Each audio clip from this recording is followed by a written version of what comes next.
that I was given here at MHS. In my professional career, I've had the chance to work with Canadians from all over, and I will say that I've had a special connection with a lot of them due to my time here at MHS. I think each one of you are in a very unique position. To be graduating from such a great school and situation, I mean, how many people can ride their four-wheeler and snowmobiles to school? But I believe the foundation has been well laid here at MHS to build whatever you set your sights on. The individual attention received and the determination displayed in a small town school is second to none. The mentality that if there is a will, there is a way. I look at all these banners around here, and I heard that you guys made it to Harbor Station. Go Warriors. But I think it speaks to the determination of MHS over the years. I can say that goes well in adult life. The craftiness you learned from clearing those beaver dams off the four-wheeler trail to those many lasting friendships. When you give someone your word, it's as good as done. Today, you've made it to one of your first big milestones. Kindergarten, elementary school, middle school, you're graduating now, high school as young adults. You didn't just make it here on your own. There was a lot of long, thankless nights put in from parents, teachers, family, coaches. Remember to be appreciative and say thanks. I didn't do that enough growing up. And these things absolutely should not be taken for granted. For the short time I have left, I want to talk about three things that have been key since I graduated high school. Don't be afraid to fail. Develop a good network and have goals. We'll take the first one. Don't be afraid to fail. I would be surprised if you graduates don't have a little bit of anxiety about the next phase of life. Maybe you're not exactly sure what you want to do for school or work. Well, it's a new world out there, and let me tell you, it can be tough. I know I had fears back in '03 when I was in your shoes getting ready to graduate.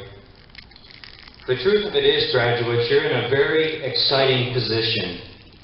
You're getting ready to enter the world as young adults and spread your wings a bit. The sky is the limit.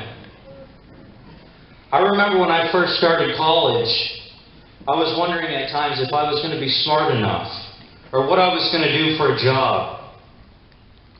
But what I learned was perseverance. Don't give up. There were many kids that didn't graduate that were smarter than me in college, but they didn't want to work hard and persevere to the end. The working world is the same way. Many times it's early morning, late nights, hard work and perseverance to get the job done timely and right. You will appreciate things more when you have to sweat for them. There will be times when you can go for calmer water and take the easy road, and that is the road most will take. I'm advocating to not be afraid to move into that choppy water. Try some new ideas, think outside the box, and don't worry about failure. I saw it time and time again in my own life that some of my biggest gains were after big failures. I can recall the opportunity shortly after starting college to test out of a freshman English class. I write a good enough paper, and I could actually test out of the class, get the credit without taking it. I spent some time writing that paper. I turn it in, I get it back from the professor, and I was surprised with how much red there was on that paper. She kindly told me that literally it was barely a passing mark. Well, I made many visits to the writing center. I ended up doing well in the class, but it took a lot of work. And today I can say I'm a better writer because of that. And good night, here I am up in front of you guys giving a speech.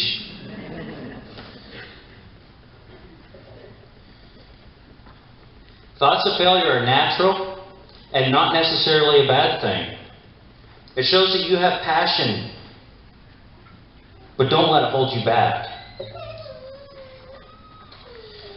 We do a lot of planning and scheming at work, and one of our mottos is we try to get it right the first time.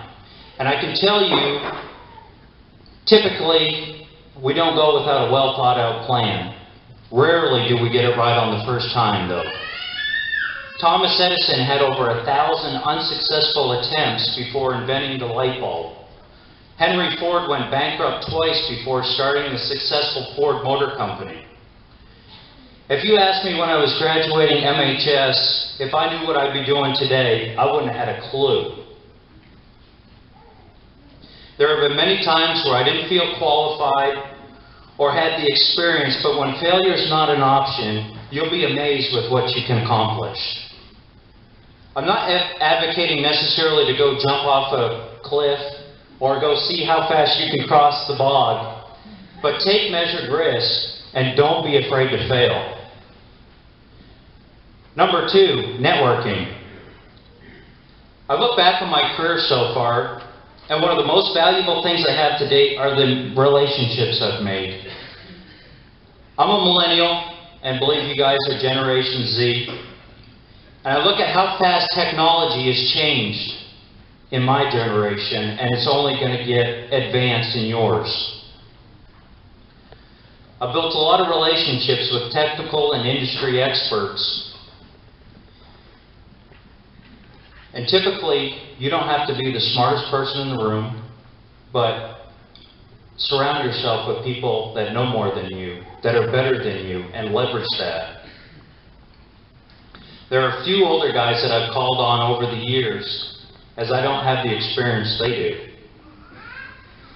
When you get into a complex issue, have people you can call on, get advice from, float ideas by. People typically love to help, you just need to ask.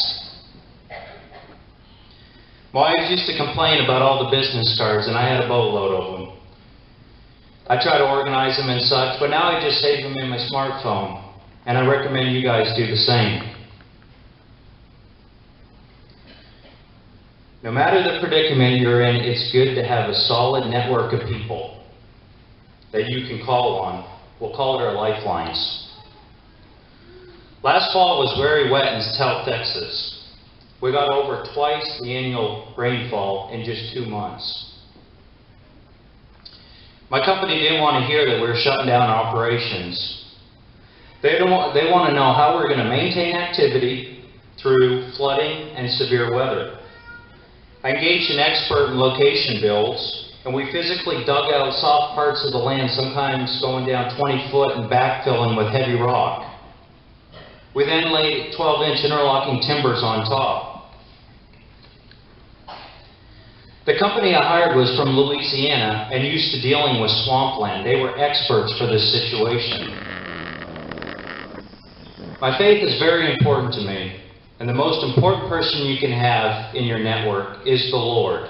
I guarantee you there's going to be times you're going to get into a situation thinking, how on earth did I get into this? And more importantly, how am I going to get out? Psalms 50:15 says, "And call upon me in the day of trouble, and I will deliver thee, and thou shalt glorify me." Proverbs 18:24 says, "There is a friend that sticketh closer than a brother." If you don't know the Lord as your Savior and friend, I encourage you to do that today. Matthew 11:28 says, "Come to me, all ye that are weary and burdened, and I will give you rest."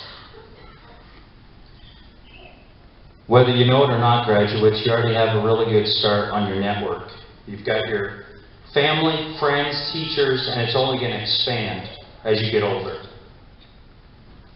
Number 3, goals. I've heard a lot of people over the years say dream big, and I agree you should.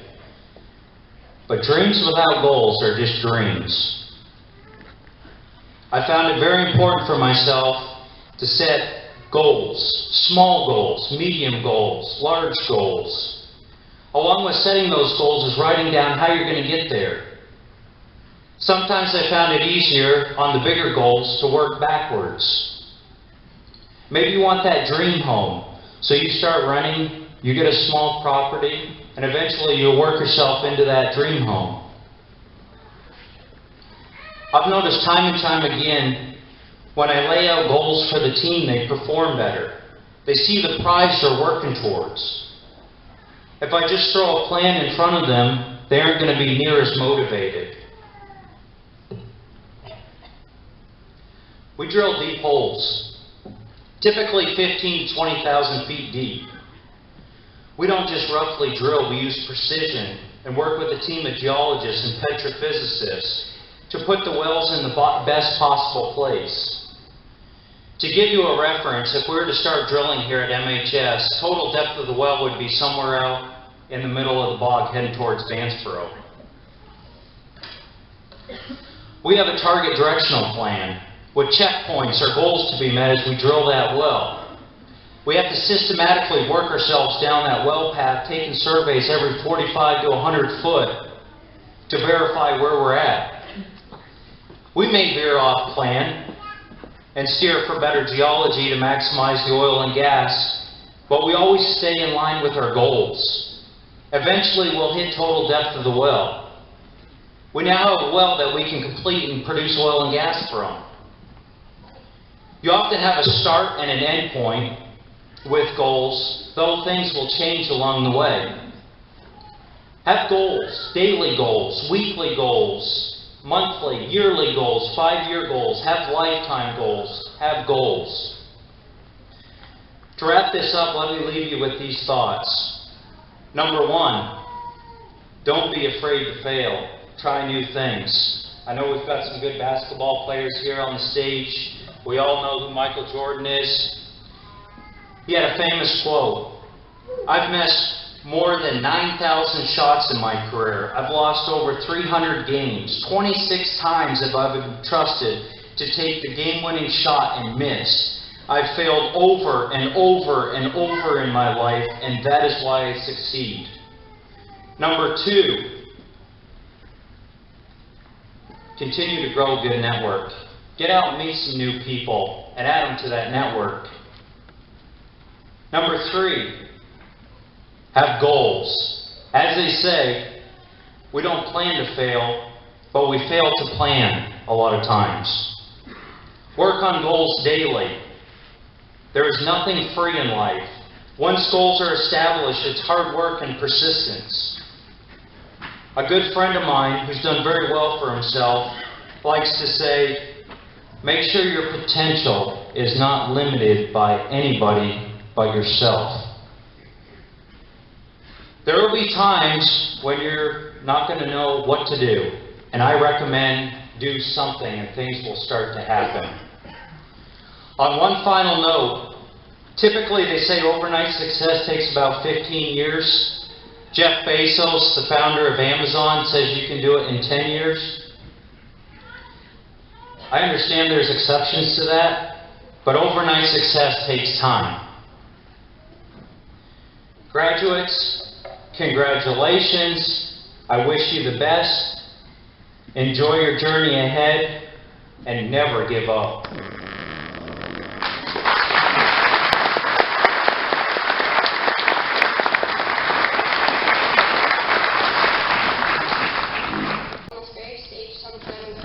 Your accomplishments and work ethic is indeed an inspiration to us all. On behalf of our class, please come forward and accept this gift as a token of appreciation.